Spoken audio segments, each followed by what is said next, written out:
So, what's the first time you decided, when you first decided to dance, what was the music that inspired you and I got was you up on, out of your chair? well, I was actually on Frenchman Street, standing outside of Apple Barrel. And I'm looking up and down Frenchman when all of a sudden the band started playing Do You Know What It Means to Miss New Orleans? And as they sung the song, and I'm listening to the music, I glazed around and I saw the volunteers. They were in a huddle. They were afraid to kind of like know us because of the media or what people done said.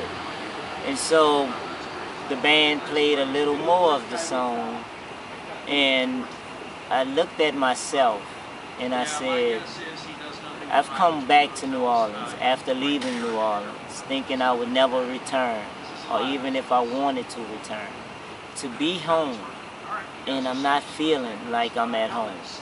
And so I wanted to do something to get myself moving, because if the body's in motion, the body feels better.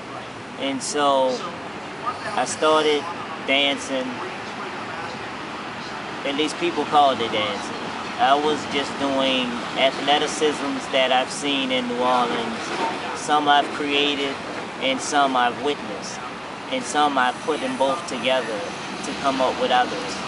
You know, so I guess the song that moved me was the song that made me miss where I'm at. And that's Do You Know What It Means to Miss New Orleans?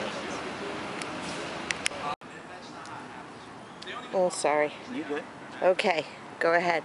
So, go back to where you said you second line in New Orleans, but you... Well, I took the kids, you know, to the second line culture to help them to heal. Because there's no place like this place. You know, you can cook gumbo anywhere in the world, but it won't taste like gumbo from New Orleans, because you need that Mississippi, you know, that water. You need this New Orleans air with that Mississippi water.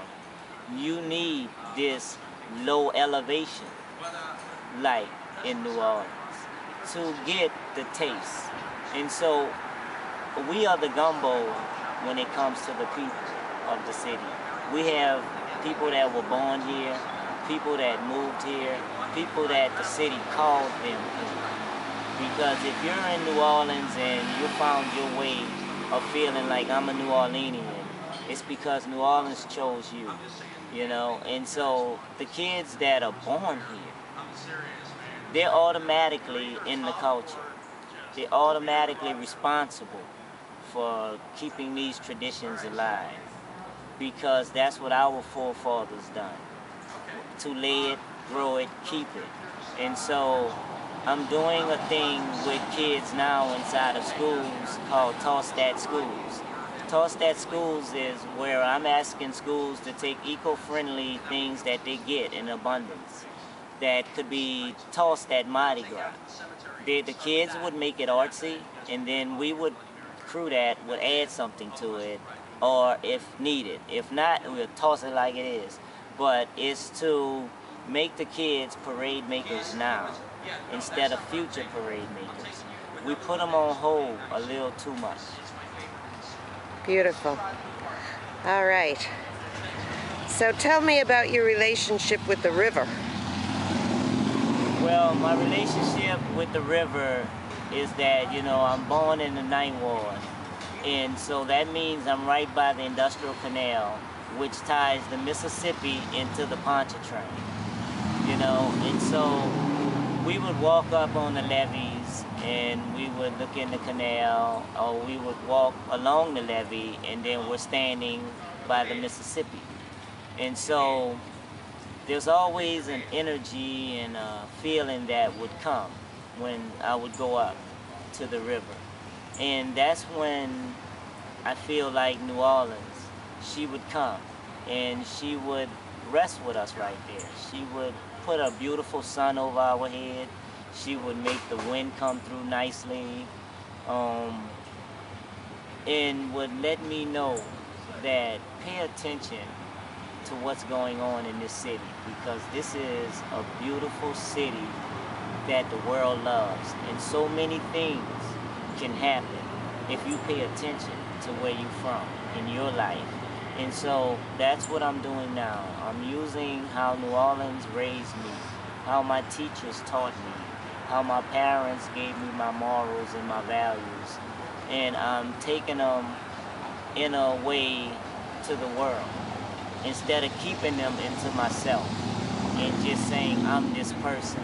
I'm going and help other people find their person. So you're spreading the music.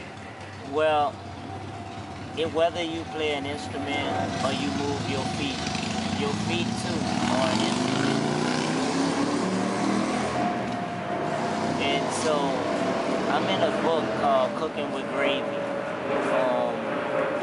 It has all New Orleans musicians in it and a dancing band, you know. And so in the book, my shoes are in the picture spot where musicians will have their horns, where, you know, to show that even your feet is an instrument. And it's that, you know, when you hear the music and you become the music, then you are the music. Beautiful.